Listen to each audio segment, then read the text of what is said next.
हाँ जी, जैसे हमारे पास control chart for R, control chart for x bar chart हमने निकालना है, तो उसके बारे में मैं एक बार आपको एक सम करके दिखाऊंगी।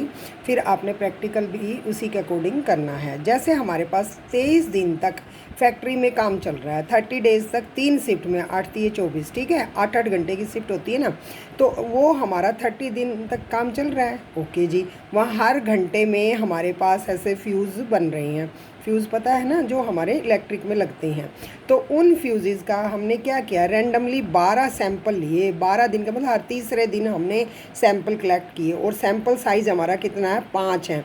यानी कि हर 5वें घंटे में हमने एक सैंपल ले लिया, ठीक है, ऐसे हमने फिक्स कर लिया। या हर तीसरे घंटे में हमने साइज़ ले लिया फ्यूज़ का। तो इस तरह से ऐसे हमने एक प्रोसेस जो कंट्रोल होता है हमारा, प्रोसेस कंट्रोल को हमने अरेंज कर दिया, ठीक है। तो अब ये देखो कि इसमें हमने कैसे लिया है, ये वाला सारा का सारा सैम्पल डाटा है कि जब construct A control chart for mean and range for the following data on the basis of fuses samples of 5 taken every hour. 12 sample लिए, यानी कि रैंडमली एक महीने में हमने 12 दिन तक 12 रैंडमली, जैसे हर तीसरे दिन हमने कोई पैटर्न फिक्स कर लिया है। और जैसे पहले हमने लिया तो उसका साइज़ था 42, दोबारा हमने लिया उसका फ्यूज़ का साइज़ था 65। ऐसे हमने 5 पहले दिन ले लिए, फिर चौथे दिन ले लिए, फिर 6th डे ले लिए। ऐसे हमने 3 के मल्टीपल में ये 12 सैंपल ले लिए, ठीक है। अब और उनको फिर हमने अरेंज कर दिया हर एक को असेंडिंग ऑर्डर में, ठीक है। ये देखो अब ये क्या कह रहा है, comment on whether the production seem to be control limit. कहते हैं कि क्या ये 12 दिन तक जो काम चला, क्या विद इन कंट्रोल लिमिट चला है, क्या किसी दिन भी मशीन की सेटिंग ख़राब नहीं हुई या कुछ नहीं हुआ। तो इस तरह से एक्स बार और आर चार्ट हमें बताएंगे कि क्या मशीन की सेटिंग ठीक रही इन दिनों। तो ये सारे के सारे जो मशीन होती है वो हमारी इस तरह से जो कंप्यूटर हैं उनसे अटैच होती हैं, ठीक है। तो ये रीडिंग हम वहाँ डालते रहते हैं, तो ये हमारे पास डाटा कलेक्ट हो जाता है। इसका हमने क्या बनाना है, control chart for x bar and range. तो अब हमने सबसे पहले जो फर्स्ट सैंपल है उसकी कितनी ऑब्जर्वेशंस हैं, 5। एक जो सैंपल है, जैसे सैम्पलिंग डिस्ट्रीब्यूशन है ना, ये हम कहेंगे, तो जो फर्स्ट या तो 4 ऑब्जर्वेशन होगी या मैक्सिमम 5 होंगी। और कितने दिन के हम सैंपल एक कंट्रोल चार्ट में दिखा सकते हैं, मैक्सिमम 20 या 25। अगर 20 हैं तो 5-5 ईच हो सकते हैं, और अगर 25 दिखाना है तो 4-4-4 ईच हो सकते हैं। हो गया। तो अब हमारे पास सैंपल साइज़ में ये क्या है, 5। तो हमने इसमें सबसे पहले सैंपल मीन निकाल लेंगे। तो पाँचों को हमने क्या किया, टोटल किया, और फिर उसको 5 से डिवाइड किया। 5 6 30, 5 9 45 एंड 2 5 के 20 हो गया। इसी तरह से हर एक सैंपल का हम क्या करेंगे, टोटल करेंगे, और फिर हम उनका क्या करेंगे, मीन निकाल लेंगे। यानी कि फर्स्ट सैंपल x1 बार, x2 बार, x3 बार, x4 बार, ये हो गया। तो इस तरह से हमने सैंपल मीन निकाल लिए। अब हमने क्या करना है, रेंज भी निकालनी है, सैंपल की रेंज निकालनी है। तो सैंपल की रेंज कैसे निकालते हैं, लार्जेस्ट नंबर क्या है 87 और स्मॉलेस्ट क्या है 42। तो हम रेंज कैसे निकालते हैं, 87 माइनस में 42, तो 7 में से 2 गए 5 और 8 में से 4 गए 4, यानी कि रेंज क्या आ गई, फर्स्ट सैंपल की आ गई।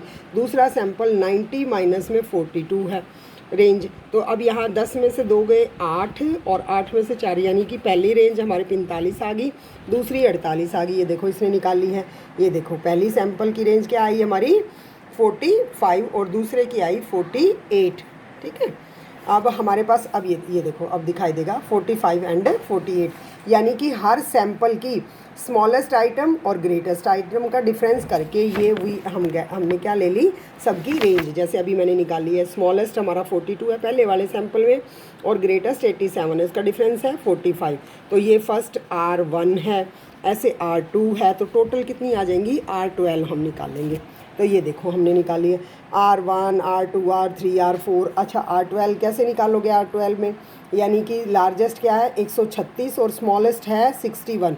तो 136 माइनस हमने कितना करना है, स्मॉलेस्ट 61, यानी कि 5 और 13 में से ये 75, यानी कि इसकी क्या आनी चाहिए, ये रेंज 75। तो हर एक की रेंज निकाल ली हमने, ऐसे 12 रेंज निकाली और 12 ही मीन निकाल लिए। अब ग्रैंड टोटल के मीन के लिए हम क्या करते होते हैं, ग्रैंड टोटल का मतलब एक्स बार डबल बार, तो एक्स डबल बार में x1 बार प्लस में x2 बार अप टू कितने हैं x12 बार करेंगे और 12 से डिवाइड करेंगे। उसी तरह से हम रेंज में डबल निकालेंगे तो r1 प्लस में r2 रेंज हमने कितनी रेंज निकाली है 12 रेंज निकाली है और 12 से डिवाइड कर देंगे। तो अब हमारे पास क्या निकला है देखो, एक्स डबल बार भी बोल देते हैं इसको, सिंबल बार भी कैपिटल में लिखेंगे। तो टोटल हमने मीन करे और उसको 12 से डिवाइड कर दिया, ये कंबाइंड मीन आ गया। क्या आ गया, ये हमारा कंबाइंड मीन, ठीक है। और इसी तरह से आर बार आ गया, हर एक रेंज आ गई सैंपल की, और फिर यानी सैम्पलिंग डिस्ट्रीब्यूशन में आपको पता है ये रेंज हो गई और ये मीन हो गए।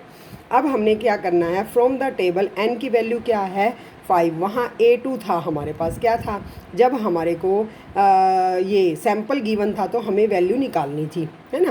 When the limits are specified, parameter नहीं दिए थे तो हमें निकालने थे, तो ये सैंपल वैल्यू से हमने निकाले हैं। तो वहाँ पर UCL upper control limit for mean के लिए x बार प्लस में A2R, A2 की वैल्यू पीछे से हम देखेंगे। पीछे से देखने का मतलब जैसे यहाँ ना टेबल में गिवन है वैल्यू, इसमें बुक में ही हमारे को टेबल में अवेलेबल हैं। अभी देखते हैं, एक मिनट, यहाँ पीछे अवेलेबल थी भाई एक बार, ये मेरी जो बुक है पुरानी है, इसमें अवेलेबल नहीं है, नहीं तो इसी चैप्टर के अवेलेबल है। एन की वैल्यू वहाँ 5 देखोगे, A2 के सामने वैल्यू लिखी होगी, ऐसे ही D2 की भी वैल्यू लिखी होगी, D3 और D4 की भी वैल्यू लिखी होगी, n = 5 के सामने, ऊपर D1 D2 और ये A1 A2 होंगे, ठीक है। हाँ, तो अब आप ये देखो, ये जैसे हमने ये सारा का सारा निकाल लिया। अब हमारे पास क्या है, एक्स बार चार्ट है, तो एक्स बार चार्ट के अंदर हमारे पास UCL कैसे आ जाएगी, एक्स बार प्लस में A2R1, तो ये वैल्यू हमने निकाल ली, यानी कि अपर कंट्रोल लिमिट हमारे पास ये आ गई, ठीक है। इसी तरह से लोअर के लिए हम A2 यहाँ माइनस करेंगे, A2 की वैल्यू हमें टेबल से मिलेगी और ये सारी वैल्यू हमने, और CL का मतलब हमारे पास CL एक्स बार का मतलब है 71, यानी कि जो हमने ग्रैंड मीन निकाला था दैट इज़ 70.6, ठीक है। तो ये वाली निकाल ली। तो अब हमारे पास क्या है, कंट्रोल चार्ट, हमारे पास लिमिट आ गई हैं, कंट्रोल लिमिट्स हमने निकाल दी है। अब हमने इसको प्लॉट करना है। अब प्लॉट करने के लिए आपको ये पता होना चाहिए कि आपके पास एक्स एक्सिस और वाई, आपके कितने सैंपल है, सैंपल हमेशा एक्स एक्सिस के हैं, 12 सैंपल हैं, ठीक हो गया।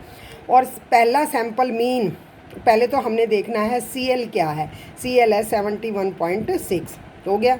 फिर UCL की वैल्यू यहाँ लिख दी और LCL की वैल्यू यहाँ लिख दी। ये जो हमने अभी कंट्रोल लिमिट्स निकाली हैं, ये देखो, ये वैल्यू 106.2 UCL और ये सारा हो गया। तो ये यहाँ हमने ऐसे वैल्यू डाल दी, यानी कि सैंपल मीन हमने डाला UCL और वो। अब पहली जो है सैंपल मीन हमारा है 45, कितना है पहला सैंपल मीन, पहला सैंपल मीन है हमारा 69, दूसरा ध्यान कर लेना ये है, ठीक है। तो फर्स्ट सैंपल के अलोंग हमारे पास 69 है, फिर 65 है, तो ये सारे हमने ये सारे के सारे ऐसे प्लॉट करने हैं, ठीक है। तो अब प्लॉट करने के लिए अब हमारे पास जब ये देखो डॉट दिखाई दे रहे हैं तो हमने कितने प्लॉट करने हैं, ये हमने 12 सैंपल प्लॉट करने हैं, हो गए 12, 1 2 3 4 5 6 7 8 9 10 11 12, ठीक है। तो ये सारे के सारे हमने मीन हमने प्लॉट करने हैं। और अब आप देखो कि ये जो UCL है और LCL है, LCL से बाहर एक पॉइंट आ गया है और ऊपर कोई भी पॉइंट नहीं है, ठीक है। सिमिलरली हमने यहाँ पर ऐसे ही R चार्ट है, तो ये हमारे पास क्या है, 12 सैंपल हैं, तो R1 ये है, R2 ये है रेंज, तो 12 हम रेंज भी इसी तरह से वो कर लेंगे। और इसकी भी हम इसी तरह से यहाँ UCL और LCL ये हम निकाल लेंगे, ठीक है। तो यहाँ से आपके पास सिमिलरली ये देखो ये निकाल रखी है इसने, LCR 0 है, क्योंकि -i होगी तो वैल्यू 0 हो जाती है। UCL आ जाती है D4R बार की वैल्यू है, और ये CL क्या है हमारे पास, यहाँ D3R बार होगा तो नेगेटिव आ गया बेटे, तो इसलिए इसको 0 ले लेते हैं। तो यहाँ CL हमारे पास ये आ गई या R की, तो ये फिर इसी तरह से हमने इसको प्लॉट करना है। ध्यान से देखो, पहले ये R1 हमारे पास रेंज फर्स्ट की क्या है, सेकंड की क्या है, थर्ड फोर्थ, ऐसे हमने UCL और LCL के बीच में ये वाला R चार्ट कर दिया, और ये हमने कौन सा है, एक्स बार चार्ट। अब ये देखो कितने अच्छे से explanation, since all the point fall within the control limit then the हम कहेंगे कि ये जो प्रोसेस है हमारा वो 12 दिन के अकॉर्डिंग पूरे 30 दिन ठीक चला है। ठीक है, अब हमारे पास आल्दो द आर डिपिक्ट, अब आर के अंदर हमारे पास कोई बाहर है, कोई पॉइंट बाहर नहीं है आर में, तो एक भी, यानी कि यहाँ पर हमारे पास इस लाइन के नियर है। Although the R chart depict control the process can't be regarded to be statistical control since the x bar lack of control. अब ये देखो, अब ये कैसे हमने इसको स्टडी करना है कि प्रोसेस कंट्रोल में है। अगर हमारे पास UCL और LCL से बाहर पॉइंट है, यस भाई एक पॉइंट बाहर है, तो बाहर होने का मतलब प्रोसेस एक दिन 8वें दिन वो आउट ऑफ कंट्रोल हो गया। और एक्स बार का मतलब हमारे पास क्या है, मशीन वगैरह की सेटिंग में कहीं ना कहीं गड़बड़ आई है, तो उस दिन का जो सैंपल है उस दिन खराबी आ गई। ठीक हो गया, तो ये प्रोसेस इज उन दिनों आउट ऑफ कंट्रोल है। लेकिन यहाँ पर हमारे पास रेंज के अकॉर्डिंग हम देखें, जो हमारा ऑपरेटर था वो बिल्कुल ठीक काम कर रहा है। रेंज क्या बताती है कि ऑपरेटर वर्क सही कर रहा है, क्योंकि विद इन कंट्रोल लिमिट सारे पॉइंट्स आ रहे हैं। ठीक है, तो इस तरह से हम एक्स बार चार्ट और आर चार्ट हमारा डिस्पर्सन को बताता है और क्वालिटी को जज करता है कि आर बार हमारा क्या कह रहा है, इस तरह से हम प्रोसेस को कंट्रोल में है या आउट ऑफ कंट्रोल है, ये हमारा बताता है। एक्स बार चार्ट हमेशा ये बताता है कि मशीन की सेटिंग ठीक है या नहीं, और ये बताता है ऑपरेटर ठीक से काम कर रहा है या नहीं। तो इसका मतलब हमारा केवल जो है मशीन की जो सेटिंग है वो एक दिन गड़बड़ा गई है, बाकी डेज ये बिल्कुल ठीक काम कर रहा है। तो दिस इज़ द एग्ज़ाम्पल जो कि एक्स बार और आर चार्ट है। हमेशा इस तरह से जब हमारे को ये स्पेसिफिकेशन नहीं दी होती है कंट्रोल लिमिट की, तो ऐसे हम सैम्पल वैल्यू से ऐसे कंट्रोल लिमिट्स निकालते हैं। ये 3 सिग्मा कंट्रोल लिमिट्स हैं एक्स बार के लिए और आर के लिए। तो इस तरह से आप एक बार समझ लीजिए, कहीं से नहीं आया था मुझे बताना, फिर मैं आपको एक प्रैक्टिकल दूंगी, इसी तरह से आपने प्रैक्टिकल कंप्लीट करना है। ओके।